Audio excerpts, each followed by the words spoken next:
Setiap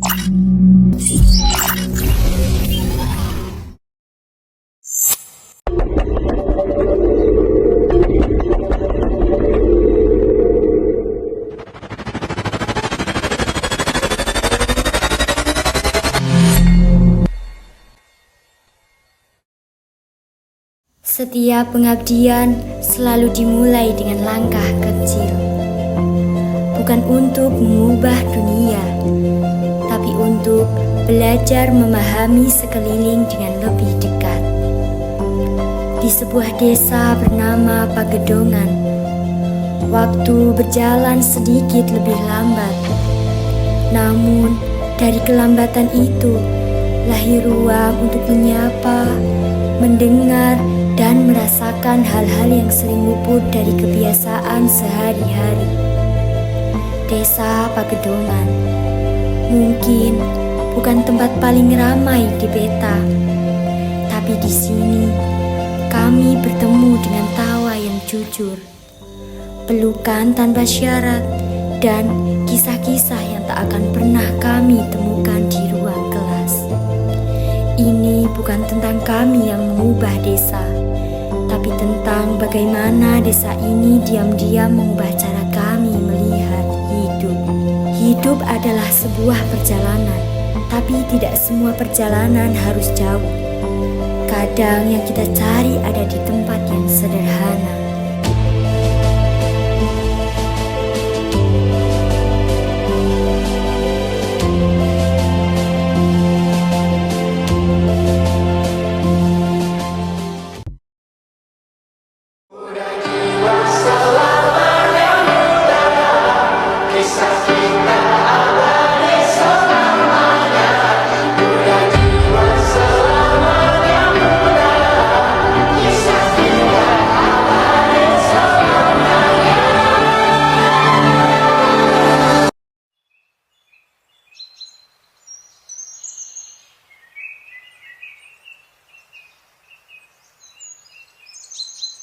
Langkah pertama kami di bumi Pagedongan adalah langkah penuh gugup dan harap. Degup jantung berpadu dengan senyum yang kami simpan rapi. Kami datang membawa nama pengabdian, namun sejatinya kami datang untuk belajar. Dari sinilah perjalanan ini dimulai. Perjalanan tentang makna kebersamaan dan ketulusan. Di hadapan para tokoh masyarakat, kami belajar bahwa kebijaksanaan tak selalu lantang, namun terasa dalam ketenangan tutur dan ketulusan sikap.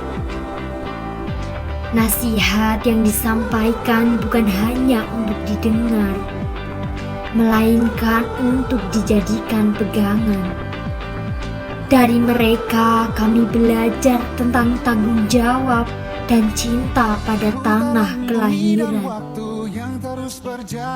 Di rumah ibu kepala desa, suasana hangat menyambut kami. Kami tak lagi merasa sebagai tamu, melainkan seperti anak-anak yang pulang. Jumat pagi kami isi dengan gerak dan keringat. Sapu yang digerakkan bersama dan sampah yang diangkat bersama mengajarkan kami bahwa kebersihan bukan sekedar rutinitas, melainkan wujud kepedulian. Merawat lingkungan berarti merawat rasa memiliki. Dalam ruang musyawarah bersama pemuda, kami merasakan denyut semangat yang luar biasa.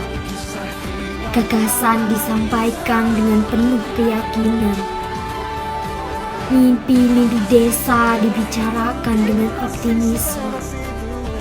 Di wajah-wajah muda itu, kami melihat masa depan Pagedongan yang penuh harapan. Kami menyusuri kehidupan masyarakat. Dari ternak kambing yang dirawa dengan sabar, tempe yang diolah dengan ketekunan, tangan-tangan bijak Mbah Dul dengan segala kreativitasnya, serta kreativitas sablon yang memberi warna, hingga manisnya gula merah hasil dari kesabaran. Setiap profesi adalah cerita tentang kerja keras dan keikhlasan. Di tengah aroma rempah yang menguar, kami merasakan hangatnya kebersamaan. Setiap racikan jamu adalah doa para ibu untuk kesehatan keluarga. Di sela tawa dan cerita, kami belajar bahwa ketulusan sering lahir dari hal-hal sederhana. Malam-malam itu dipenuhi lantunan ayat suci. Suara mengaji menggema lembut, menenangkan jiwa dan hati. Dalam kebersamaan itu, kami merasa lebih dekat dengan Sang Pencipta. Malam Selasa menjadi ruang perenungan. Setiap bait kitab Fathul Qorib membuka pemahaman bahwa ilmu adalah cahaya. Cahaya yang menuntun, menegur, dan menguatkan langkah kami dalam menjalani kehidupan. Tawa anak-anak SD menjadi penghapus lelah kami. Mata berbinar dan semangat polos mereka mengajarkan kami arti kebahagiaan yang paling murni. Langkah kaki kami menyatu dengan langkah kaki warga. Jalan sehat ini bukan sekedar aktivitas fisik, melainkan perjalanan kebersamaan yang dipenuhi senyuman dan candaan. Di tengah kesederhanaan pengajian, suara Abah terdengar tenang, namun mempunyai beribu makna. Ikat kecil di balai desa mengajarkan kami arti tanggung jawab. Dari hal sederhana, kami belajar bahwa menjaga fasilitas bersama adalah bentuk cinta yang nyata. Dunia anak kecil adalah dunia tanpa beban. Tawa mereka mengajarkan kami untuk menikmati setiap detik kehidupan, sekecil apapun momennya. Dentuman rebana dan lantunan sholawat menyatukan kami dalam irama kecintaan kepada Nabi. Di setiap ketukan ada doa dan kebahagiaan yang mengalir tulus. Di RA kami belajar bahwa mendidik bukan hanya mengajar, tetapi menyentuh hati. Setiap nyanyian dan coretan adalah cahaya masa depan anak-anak. Dalam barisan aba-aba, kami belajar disiplin dan kekompakan, bahwa kebersamaan tercipta saat kita mau mendengar dan bergerak bersama. Suara mengaji yang masih polos itu adalah doa terindah. Dari mereka, kami melihat harapan akan generasi yang beriman dan berakhlak mulia. Lapangan kecil itu menjadi saksi kebersamaan. Kami berlari bukan hanya mengejar bola, tetapi merayakan persaudaraan.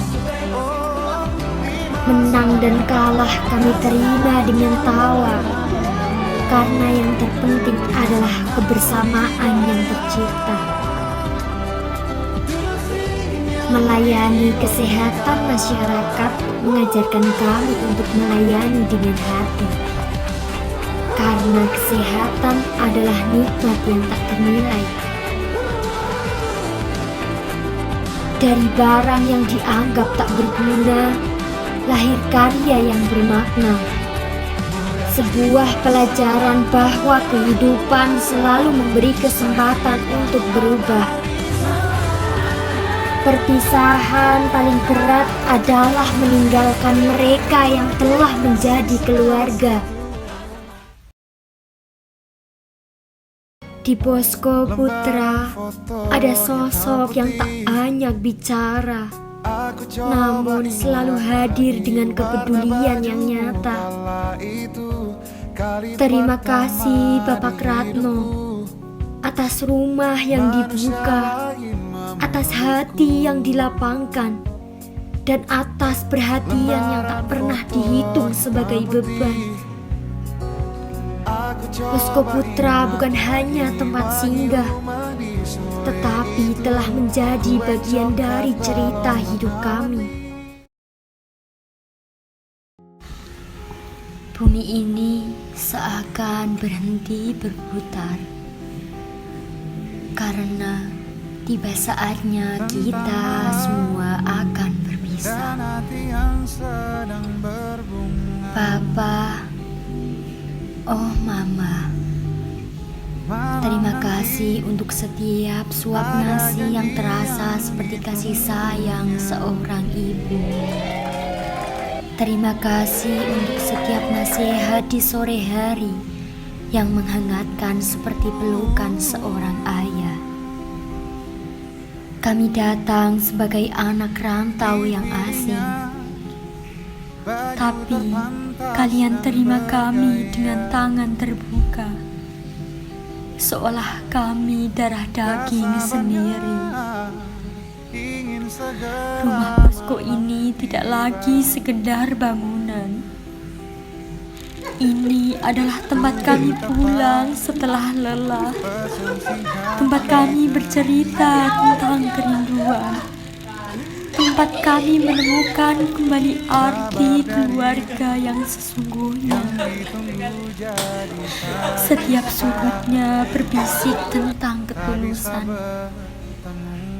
Dari aroma kopi pagi Bapa sampai senyum sabar Mama yang tak akan pernah pudar. Sekarang meja makan akan kembali sepi, dan hati kami akan selalu ada ruang yang hampa, karena kalian telah mengisinya dengan begitu penuh. Selamat tinggal orang tua sementara kami, yang menjadi orang tua sejati dalam cerita kami. Terima kasih untuk setiap detil kasih sayang yang tak akan pernah kami lupa sampai ujung usia. Dengan hormat dan rindu yang terucapkan dari keluarga Narajipa. Merasa sulit disuka, bagi malam ini istimewa. Sedih dia kembali masuk kamarnya, tentang Nala dan kemurungan hatinya. Sana seneng dapat motivasi, dapat ini bebek. Jadi bisa bikin kerajinan.